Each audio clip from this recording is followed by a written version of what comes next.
నంగిరి దేవయ్య. బయ్యవరం అనే గ్రామంలో దేవయ్య అనే పనీపాట లేనివాడొకడుండేవాడు.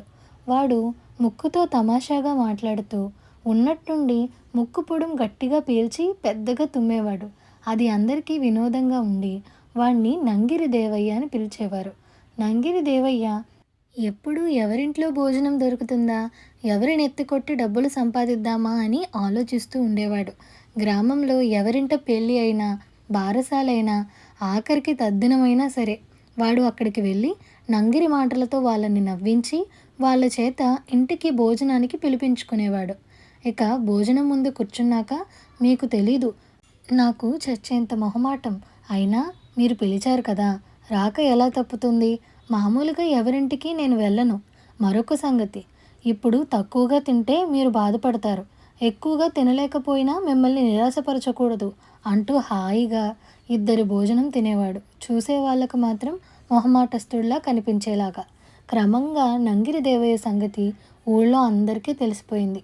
దాంతో వాడు భోజనానికి గ్రామస్తుల మీద కాకుండా ఉద్యోగరీత్యా అక్కడికి బదిలీ అయి వచ్చే కొత్త వాళ్ళ మీద ఆధారపడసాగాడు. ఒకనాడు దేవయ్యకు కొత్తగా వచ్చిన బాపనయ్య అనే కచేరీ ఉద్యోగి మామిడాకులు అరిటాకులు పట్టుకుపోతూ కనబడ్డాడు. క్షణాల మీద వాడు ఆయనతో పరిచయం చేసుకుని వాళ్ళింట్లో త్రినాద వ్రతమని తెలుసుకున్నాడు. వాడు బాపనయ్యతో, మరి చెప్పారు కాదేమండి, వ్రతం చేసుకున్నాక బంధుమిత్ర సపరివారంగా ఆరగించాలి. ఈరోజు సంగమేశ్వర శాస్త్రి గారు పిలిచారనుకోండి, ఎరిగినవాడు గనక ఆయన ఇంటికి మరెప్పుడైనా వెళ్ళవచ్చు. కొత్తగా గ్రామం వచ్చిన మీ ఇంటికి రావడం అన్ని విధాలా ధర్మం. ఎంత క్షణంలో వచ్చేస్తాను, మీరుండడం కంచిమేక కామయ్య గారింట్లోనే కదా అంటూ ముక్కు పొడుం పట్టుపట్టి టపీమని తుమ్మాడు.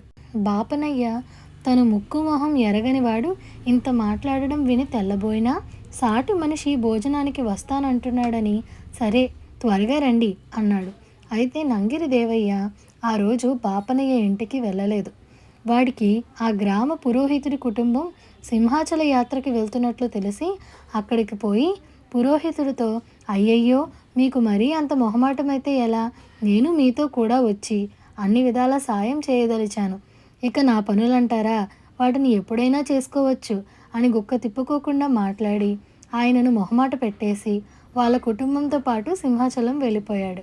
ఇక బాపనయ్య దేవయ్య వస్తాడనే నమ్మకంతో ఆ రోజు సాయంత్రం వరకు వాడి కోసం ఎదురు చూసి ఆ తర్వాత భోంచేశాడు. వారం రోజుల తర్వాత దేవయ్య సింహాచలం నుంచి తిరిగి వచ్చి ఒక ఉదయాన బాపనయ్యకు వీధిలో తారసిల్లాడు. బాపనయ్య వాని మొహం చూస్తూనే కోపంతో ఏదో అనబోయేంతలో వాడు ఏమీ తొణక్కుండా, కోపగించకండి, నాలోని ప్రత్యేకత ఈసరికి మీకు బాగా అర్థమై ఉంటుంది. అభిమానం, అంతకు మించిన గౌరవం కొద్దీ నన్ను భోజనానికి పిలిచిన వాళ్ళు రాలేదని చాలా బాధపడిపోతారు. మిమ్మల్ని అంతగా బాధ పెట్టినందుకు పరిహారంగా ఈరోజు 2 పూటల భోజనం మీ ఇంట్లోనే, స్నానం కూడా మీ ఇంట్లోనే, పదండి అంటూ బాపనయ్య భుజం మీద చెయ్యి వేసి ఆయన ఇంటికి వెళ్ళాడు. బాపనయ్య ఇంట్లో ఆయన మేనత్త ఒక బామ్మగారుంది. ఆవిడ ఎవరినైనా సరే ఒరేయ్ అని పిలుస్తుంది. ఆ పిలుపు దేవయ్యకు కాస్త బాధ అనిపించింది.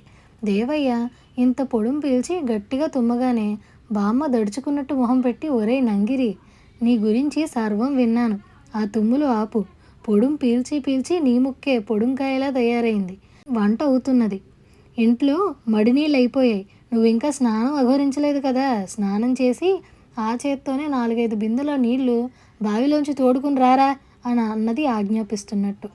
దేవయ్య బావిలో ఎక్కడో పాతాళ గంగలా ఉన్న నీళ్లను బొక్కెనతో పైకి లాగుతూ, అయ్యో ఎరక్కపోయి వస్తిని కదా ఈ కొంపకు అనుకోసాగాడు. వాడు 4 బిందెల నీళ్లు తోడి ఆయాసపడడం గమనించిన బామ్మ, తేరగా తినడానికి తయారయ్యో, నీళ్లు చేదడానికి నానా హైరాణ పడిపోతున్నావు నంగిరి వెధవ, ఇక తిందువుగానిరా అని పిలిచింది. ఆమె విస్తట్లో అన్నం కూరలు వడ్డించగానే దేవయ్య ఆవురావురమంటూ తినసాగాడు. అది గమనించిన బామ్మ, రాత్రికి కూడా ఉంటావని అన్నీ కాస్త ఎక్కువగానే వండాను, ఒక్క పూటలోనే స్వాహా అంటే ఎలా, మనిషి అన్నవాడికి కొంచెం మొహమాటం ఉండాలిరా, దొరికింది కదా అని మొత్తం ఊడ్చేస్తే రేపు నిన్నెవరు పిలుస్తారా నంగిరి అన్నది కోపంగా. ఈనాటి వరకు అవతలి వాళ్ళను మాట్లాడనీయకుండా తప్పనిసరి మీ ఇంటికి భోజనానికి వచ్చాను అని చెప్పేవాడు దేవయ్య. బామ్మగారి బాకుల్లాంటి మాటలు కళ్ళ నీళ్లు తెప్పించాయి దేవయ్యకు. వాడు భోజనం ముగించి చెయ్యి కడుక్కోవడానికి లేచిపోతుంటే బామ్మ వాడిని ఆపి, ఒరేయ్, అప్పనంగా తిండి తినేసిపోతే నీ ఎంగిలాకులు ఎవడెత్తుతాడు? పని పాట లేని వెధవ్వి. మాటలు చెప్పి తిండి తినిపోయే నీలాంటి పనికిమాలిన వాడి ఎంగిలాకు ఎత్తితే పాపం. నాకు మడి ఆచారం అన్నీ ఉన్నాయి. ఆకు బయట పారేసి గతికిన చోట పసుపు నీళ్ళతో కాస్త శుభ్రం చేయి అన్నది. నంగిరి దేవయ్య అంతా బామ్మ చెప్పినట్టే కిక్కురి మనకుండా చేసి ఆ ఇంటి నుంచి బయటపడి ఆ రాత్రికి మళ్ళీ భోజనానికి ఆ ఇంటి ఛాయలకు కూడా వెళ్ళలేదు. ఆనాటి నుంచి ఎవరైనా జాలిపడి వాడిని భోజనానికి పిలిచినా 1కి 2 సార్లు ఆలోచించి వెళ్ళేవాడు తప్ప మాటకారితనం ఉపయోగించి పరాయి ఇళ్ళ భోజనం చేసే అలవాటు మానుకున్నాడు. ఈ కథ మీకు నచ్చినట్లయితే like, share, subscribe to Priya stories Telugu. Thank you for watching.